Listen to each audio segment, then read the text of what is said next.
Okay, so what's up, guys? This is Nugget here.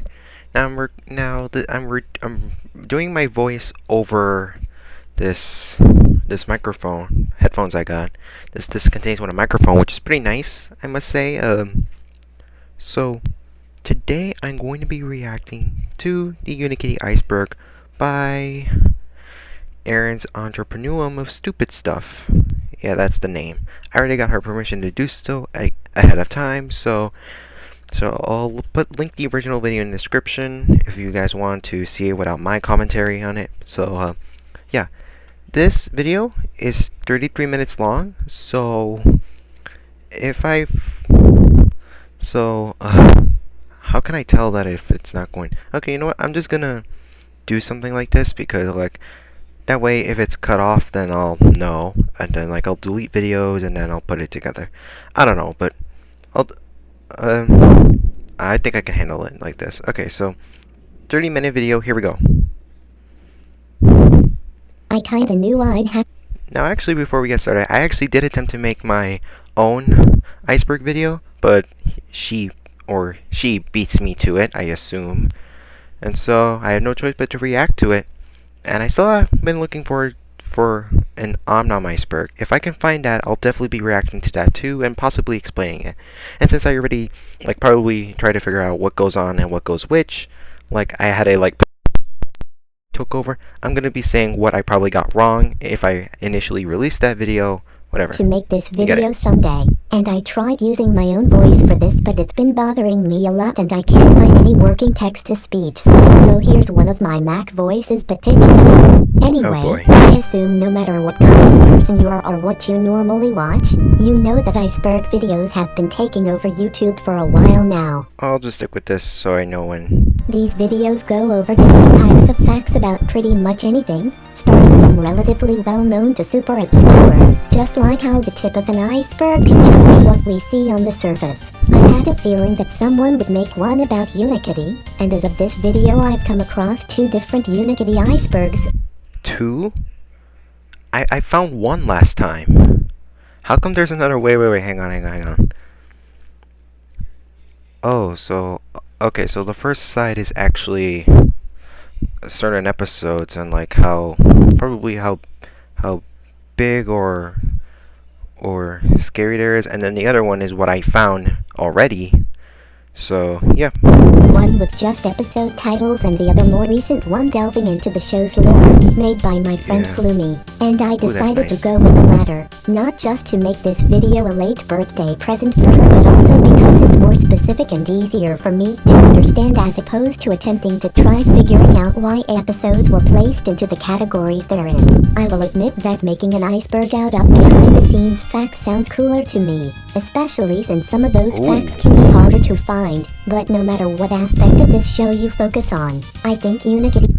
Those artwork does look so interesting. I bet they would make a great episode. Still makes for a pretty interesting iceberg target, and that's because the world of this show is one of the least fleshed out things I think I've ever seen. Or should I say one of the least explained. Here we have a 2D world populated by Legos where most of them think and act like humans, including the animals, but there's non-anthropomorphic animals too, living on a globe split mainly into 2 parts but still some connections to the real world like a Thai food restaurant and live-action puppets, not to mention raising all kinds of questions about how connected this all is to the Lego movies. So we're definitely in for a ride. But before we can really begin, there's 2 important things to keep in mind. The first being that this show regularly messes with its own continuity. Some episodes might ignore what would be important facts from others while the next ones might have flashbacks to earlier seasons. And I know a lot of the explanations are pretty much just it's a cartoon. I think it's just rules. Where can I find the part where we get started? Says as completely reliable or 100% accurate since a lot of it seems like she's just joking or... Wait, what? Hang on, let me read these. Says as completely reliable or 100%. The Cardboard Warrior drawing Destiny is a retweet. I'm not sure if anyone else noticed this, but in the upcoming episode Stuck Together, there seems to be a dude that it's pretty much similar to Master Frown. Oh, that actually does look like it. I can't believe I actually missed that. And accurate since a lot of it. They brought that at Home Goods. The picture came with the frame. Oh, okay. Seems like she's just joking. Fact 6, I am attempting to build MF and Brock's apartment in Minecraft, which has led me to so many inconsistencies in the layout that I can't even point them all out because I'm dumb and tired. So here's the bathroom inconsistency and literally nothing else. That's it. Hashtag Unikitty. I would love to see Master Frown's house in Minecraft. Do you think it would be nice? Or making it up on the spot, but she's the only Wait, what? joking or making it up They're called bro toilets, and there's still you have the second one to go on when you spend more time with your home. on the spot, but she's the only crew member Funny. who ever really interacts with fans and answers their questions. Haha, you'll know she's like 11. That is true. Okay. Well, forget it. This way. So her responses are all we really have to work with when it comes to finding answers for parts of this iceberg, and I'll definitely look them up. Now, with all that said, Okay, there we go. Now we can get started. when it comes to the 5 main characters, there's no denying that they're the best of friends and their bond is super tight. In a lot of ways, they can be considered a found family, especially since Richard is basically Unikitty and Peppercorn's father figure. But then with that make Dr. Fox and Hawk Owl like their siblings, they always refer to each other as just friends though, so I guess it doesn't matter. In the finale, Oh, that's nice. So I actually kind of assumed, like, a fan theory that could be like all of them are related. That'd be kind of disgusting, but whatever. Unikitty and her friends use the power of their friendship to physically destroy Master Doom and bring the Unikingdom back to normal. I think it would have been way cooler if they continued fighting but used their friendship and teamwork to make it more epic instead of just holding hands. But I guess this is what happens when there's not much time left to work with in an episode. Interesting. 2 parts or not. The family song That's from nice. Dunklecorn is weirdly perfect for Unikitty and Peppercorn's family if you think about it. Other than Dunklecorn himself and the ant with the weird name, there's no info on this family, but considering how the song sounds like it was made up in one go, I think it's safe to say that wherever and whoever the other family members are, they're as crazy as the protagonists. Maybe even more. That is actually great. That does kind of make sense now. Should be absolutely no shock that Master Frown and Brock's relationship always had romantic hints to it, and as the show went on, they'd keep showing up more often and leaving people wondering when they'd make it official if they hadn't already. But given the kiss during the ending scene and his response to a Tumblr post, Master Frown and Brock are in love. can the answer to that be more obvious? When I Well, at least Master Frown and Brock, if they're literally boyfriends, then we finally have a couple representing the LGBTQ group.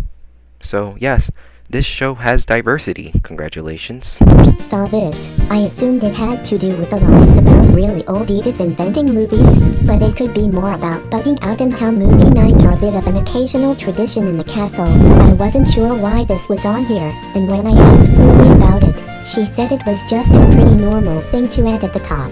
So sorry but I got nothing. Brock says that he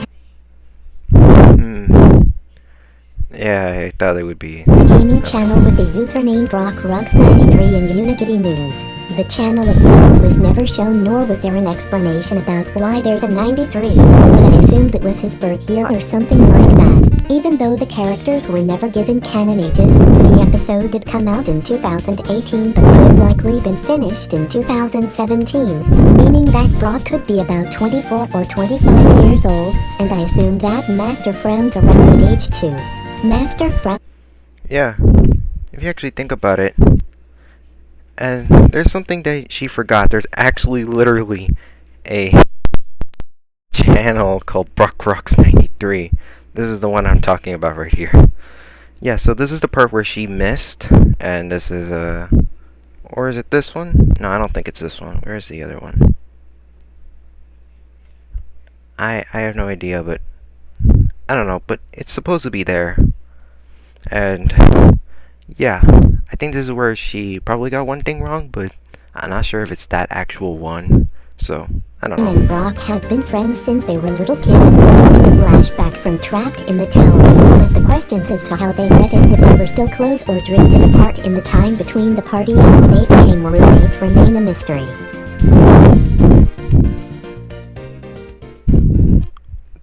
Did I just notice Master Frown has eyelashes? Tip of the iceberg. Okay, here we go. While some costumes and Batman voice aside, the season 1 finale Unikitty is the only episode of the whole show that ties back into the Lego movie. Even Batman himself is done in stop motion at the end. But where Gotham City be on a map of this planet? Or is the show set on a different world from it? Some people speculate that this show is more like the source material that movie Unikitty came from. But this episode makes the theory seem more unlikely. The episode... Yeah. There is a theory that the Lego movie and Lego Unikitty are not in the same timeline because Clock Cuckoo Land and the Unikingdom are both completely different things. But I think after the explanation for the Lego movie 2, like seeing the Princess Unikitty's castle, then I would assume that they do take place in the same timeline. It's just that either Unikitty has somehow, decided to move out of Emmett's dream house and then move into her kingdom, and then then she probably occasionally out behind the scenes go into Emmett's house, talk about what she has made and everything else. Election Day sounds pretty much like what it is. Master Frown challenged Unikitty to an election, except according to the kingdom's rules, you have to be a princess in order to rule the Unikingdom. So Master Frown dresses like this for the rest of the episode. However, the election started the same day as on the day after the opening scene. This episode, the Frown called her from top of the naughty list, and the obstacle course and best friends prove that the lower level Doom Lord. Master Frown has access to some pretty high quality tech. If he and Brock can make a dress, t-shirts, plush toys, and get a decorated van in as little as a few hours, then they can put even MacGyver to shame. In fact, they might even probably use this high-tech technology. If they were real, they could probably help humanity move forward. But since it's Master Frown, and he's known for giving negativity, he may be most likely work for for the corrupt or something. I'm not too sure, but he would most likely try to make the world sad. Kyle, Richard, and Puppacorn get turned into living isolated video game characters thanks to Dr. Fox's security bot, and it's up to Unikitty to save her by controlling her friends and venture through the platform game-themed lab. I think it's safe to assume Dr. Fox was able to change them back after the ending, but the real interesting part comes with these tweets and Instagram posts. Ooh. They even have pixelated Unikitty. That's actually so sweet. That is actually clever. I like this already. It says, Unikitty, pixel animation for the Unikitty gang from the episode of Zone by Adam Kling, and the hashtags. I know this is more about... Oh, they also got Master Frown and Brock. Yeah. I would like to see an RPG adventure or a Super Mario Brothers like style using these pixelated characters. I would love to play that so badly. I can't help but wonder if the episode was planned to be like the final product, or we really could have gotten to see those pixelated animations look like Unikitty, Cuphead. Dr. Fox, and even Master Frown and Brock in action. Hawking eyes underneath his sunglasses, or a blindfold over his arm, have never been shown on screen. The closest we've ever gotten to seeing them was this picture in his dojo with him winking with the shades slightly pulled down. But seeing characters with little eyes isn't rare in this show, so for all we know these eyes could just be part of the art style. But if they're not, it explains why we don't see them underneath his hair in flashbacks. If you want to... Well, there's actually a few fan-made pictures on the internet. There's one thing she kind of missed there. There's actually a few fan-made pictures on the internet that shows Crocodile's eyes. Obviously they're fake, but they kind of look legit to be so I don't know which one to believe. Be an action hero, then you better have an action license. Kinda understandable, you wouldn't want crazy fighters going around without proper qualifications, but how did the sensei not know this when wearing sunglasses to Crocodile? Was this action license right after Crocodile got his shades and started working for Unikitty? And according to Welcome to the Unikingdom, Action Forest is considered Unikingdom territory, but was that always the case or only after Season 1? I'm putting these two... I don't know. I seriously actually don't know. If oh my god, there's possible explanations, but they could have learner's permit, possibly learner's permit, so if they ever tell them, hey, you can't do that, but they're like, oh, I'm teaching them for their future to prepare, and that would make a whole lot more sense. Together because they pretty much go hand in hand. Top of the naughty list has some of the best funny moments in the whole show, and the 99 kiss is easily the most famous one. And when Brock said he couldn't fall asleep without getting a bedtime kiss, people assumed that they kissed on the lips every single night. Then when Kareen Engel posted her poster promo for Top of the... Wait, what? When Kareen Engel... Okay, that poster... I don't know... posted her poster... High above Unit Kingdom, a team of doofuses has seized the building, taken hostages, and declares war. One cat has managed to escape. The princess hiding somewhere inside. She's alone, tired, and the only chance anyone has got Unikitty on top of the naughty list. Okay, whoever made that poster has to make this a pretty good parody. List on Twitter. I noticed the rating at See cool kids, persuasive holiday cheer, and mild kissing. People are doing such a good job with these posters. I gotta like admit. An absolute idiot, replied with a ramble about how I was... Okay, but see, cool kids, persuasive, okay? I saw the episode already. Please tell me it'll go from mild to actual kissing one day.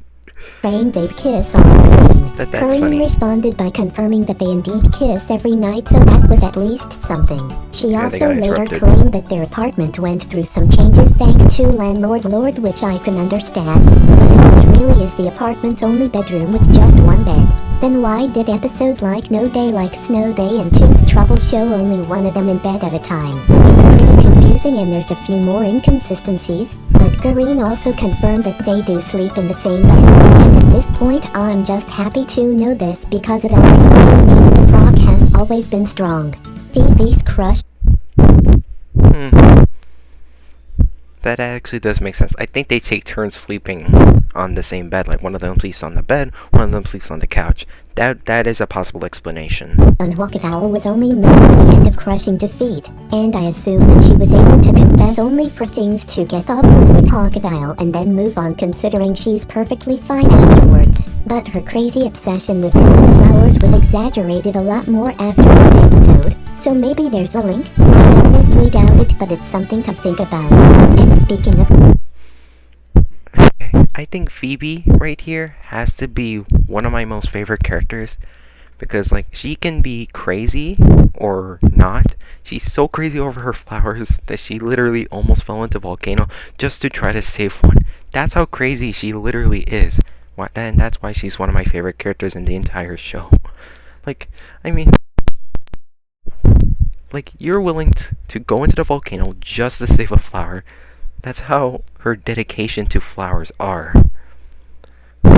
Crushing defeat, Richard revealed that he had a crush on a woman who looked almost identical to him. She didn't have a name, any dialogue, or even met with him face to face, but according to Richard their love was real, despite not knowing if she felt the same way about him or even liked the things he did for her. Crocodile and Eagletter were raised by the same sensei and call each other bro all the time, but to me that seems more of an action sort of thing and less of a sibling thing, especially with the romantic subtext in the new episodes. Gets pretty gross when you think about it that way, doesn't it? Kinda does.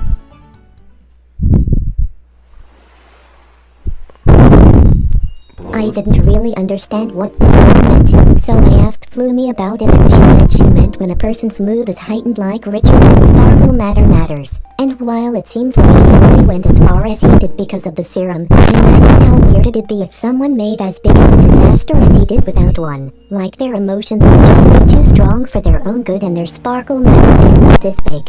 Too many Unikitties is about Unikitty using Dr. Fox's happy horns to make her friends act more like her in an attempt to cheer her up. But it does make you wonder why Dr. Fox would make something like that in the first place, other than, well, plot. According to Crushing Defeat, someone can die from love sickness in this world with heart-shaped sparkle matter forming into bigger hearts and weighing down on a person until they shrink down into nothing. One of the...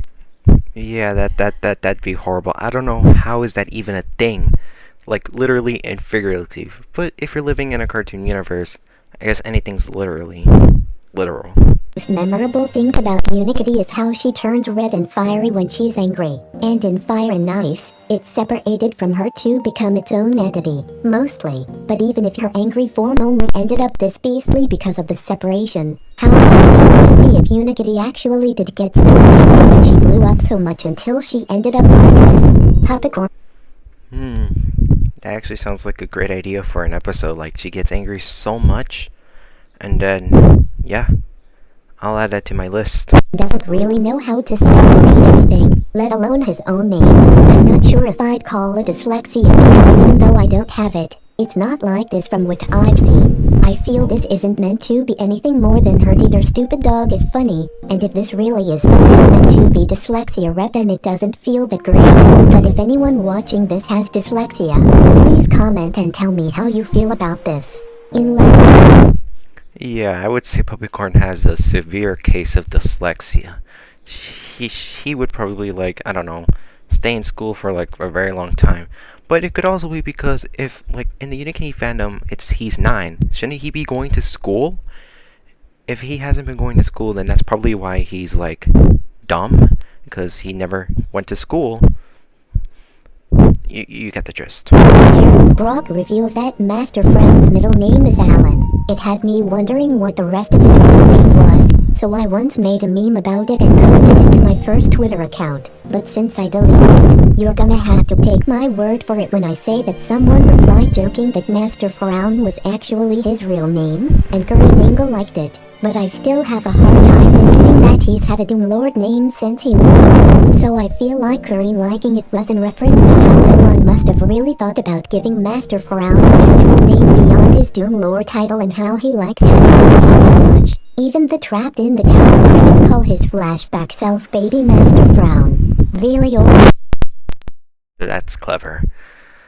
I like that. Also, if the Alan is really unknown, then this doesn't affect my universe in any way whatsoever. Edith herself is one big confusing mess. For one, she's over 100 years old and still able to do all kinds of tricks and fighting techniques. And secondly, how and why does she keep getting so many boyfriends? They are usually so much younger than her at that. Didn't she say she has grandkids and stuck together and no sleepover? Because geez, no wonder why they never call Dr. Fox tradition. I guess either really old Edith is actually really young, and it's just that she probably lied about her age, so probably she gets some kind of compensation from the Unikingdom. I don't know the rules of the Unikingdom, but if it's something like Cloud Cuckoo Land, I guess that qualifies as not breaking the law, I guess. Intentionally clones herself on Valentine's Day to escape its lovey-dovey atmosphere and get extra work outside of the castle done wrong. Take her place, but in perfect alignment, they either melted or went absolutely feral thanks to an imperfect cloning recipe. But Dr. Fox has more clones on Kentucky time and they don't melt, so I guess she either perfected the recipe or found a different way to do it. Brock's? Yeah, it could be that Dr. Fox probably built the machine, and then when they melt or poof out and disappear, she probably knows that there's probably something wrong, so she has to tweak it and then like to get it perfect. And if they don't melt or disappear, then that shows that Dr. Fox actually perfected the cloning machine and was able to clone herself without any worries of melting or disappearance whatsoever. Cake only appears for a split second in Dinner at Party, but this is what it looks like. Pretty neat little representation of their relationship if you ask me. After the Unfairgrounds two-parter, Nothing to say there. one fan started obsessing over this Doki Diamond Funland employee, from making things like cannons and fan art of him, naming him Jerry and even changing his Oh my Unikitty Amino username from Hawka. Okay. Who was that one person who literally,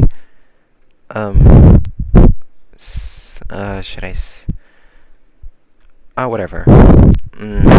Who, like, fell over this guy? Who falls over Jerry? I actually did find some of this fan art online. I mean, Jerry is iconic enough to have his own art. Rounds to Jerry Berry. And yes, it's Jerry still Belly. his username on there. A few other fans have also caught on with his popular takes on the character over the years, and even the character's wiki page has the name Jerry in quotes. Jerry fans have been hoping that Corinne Engel would come along and confirm that his name really is Jerry, but it hasn't ever happened. One of the potential diagnosis results from the medical scan in 6 days called the Frowntown flu. Just like some of the other listed diseases, there's no context about what it Pneumonia. I think that would be a parody of pneumonia. Or is that an actual thing? I'm not sure.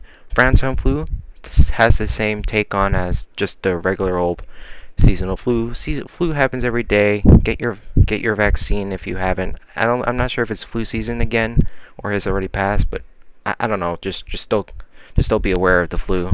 Foxpox, obviously the take on chicken pox. Volcano fever. I think that's just a take on fever. Explodo cough, just a simple cough, I think. Man, they're getting really creative. Either they're really creative or just don't know what to rename it for. Means or what it's like, so I assume it makes people feel sick. They got the common cold thing right. At least. Faster than they usually would. There's a dark, monstrous world inside the fridge and kitchen cabinets, with a tentacle monster and everything. But in every episode we see the open fridge, and since then, it looks pretty normal. So maybe Richard managed to tidy everything up and get rid of the monster, or was it a team effort? Because Rick can kick some serious ass, but he's still a tiny little brick, so I bet he could hardly do it on his own. That is actually super sweet and cool.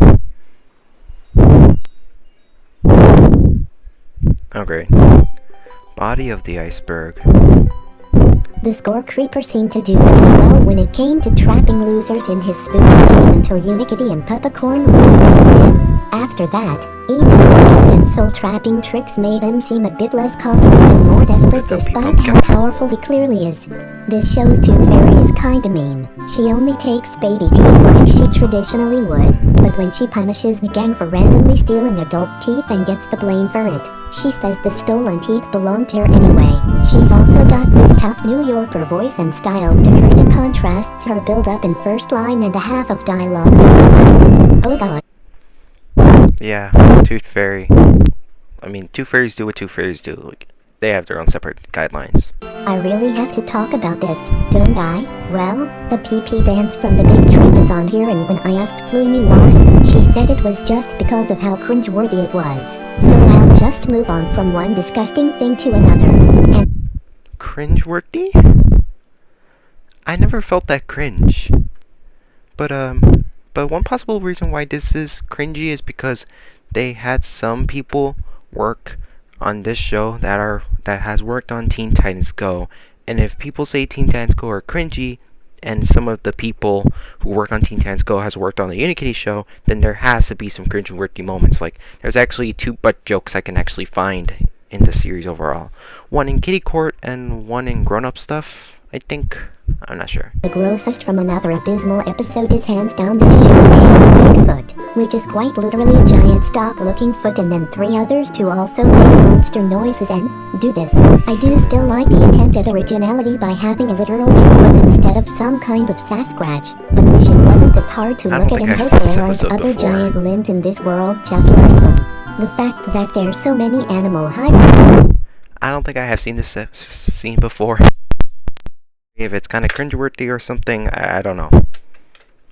But it has some people who work on Teen Titans Go, so what do you expect? And the Unikingdom makes it a really memorable part of the show, and considering these characters are Legos, I don't think that many people think too much about how this kind of breeding is possible. Of course, most of these real-life species can't mix because they don't have the same amount of genomes, but I don't think it's a stretch to say that Lego genetics work the way they do because no matter what species they are, they're like humans in a lot of ways and carry the potential to reproduce with anyone else based on behavior alone. I'll even bet that a dog named Peppercorn has a different number of genomes than more animalistic dogs just because he can talk and function like his friends. Baby Caterpillar is exactly what it sounds like, and Unikitty